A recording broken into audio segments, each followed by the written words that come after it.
further questions. Thank you for coming in and sharing your thoughts. The next delegation is Stephen Palmateer, co-chair, Wilmot Civic Action Group. Welcome, Stephen. You have the podium and you have 5 minutes. 5 minutes means I must have registered on time. I think in the agenda it says I'm going to be speaking about Honda's pause in growth at their Alliston plant. Actually, I'm only going to touch on that because there's been lots going on in our community since I registered. Most recently, Chair Redmond, your interview last week with the Kitchener Record. I'd like to begin with that interview with Louise D'Amato. It reminds me a lot of Margaret Thatcher. You remind me a lot of Margaret Thatcher, a very powerful woman. Does anybody do this if you know a lot of young faces in the crowd? Anybody? Margaret Thatcher?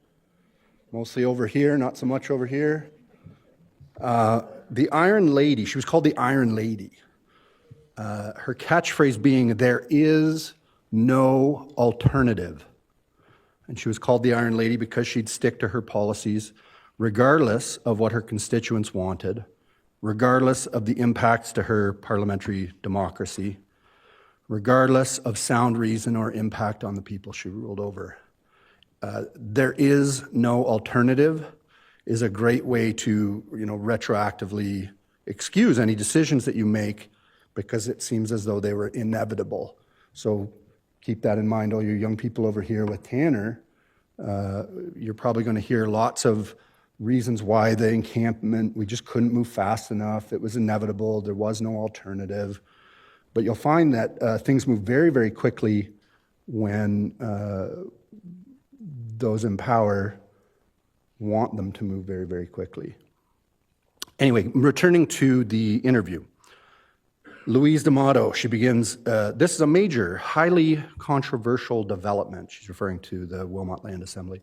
Yet it's rolling full speed ahead without a single public meeting or any information from the public about the costs, financial or otherwise.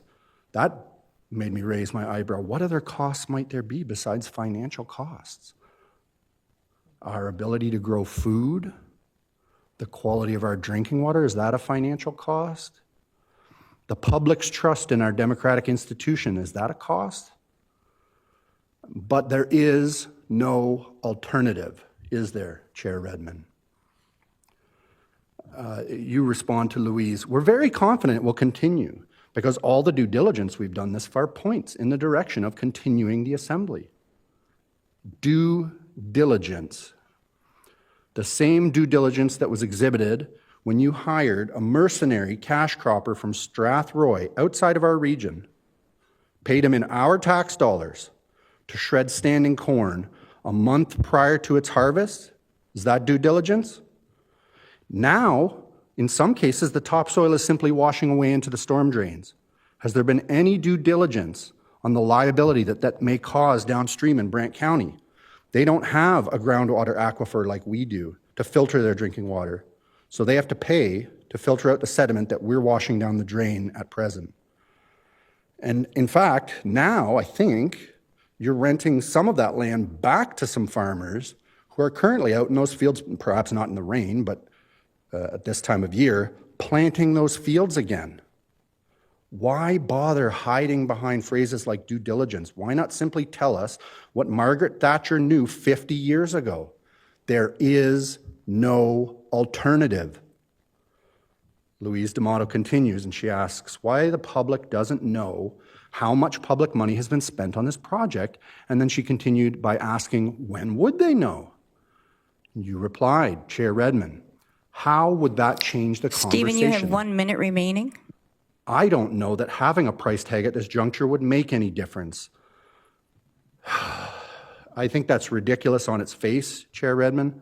A price tag at this juncture would make all the difference, even if it didn't account for things like drinking water.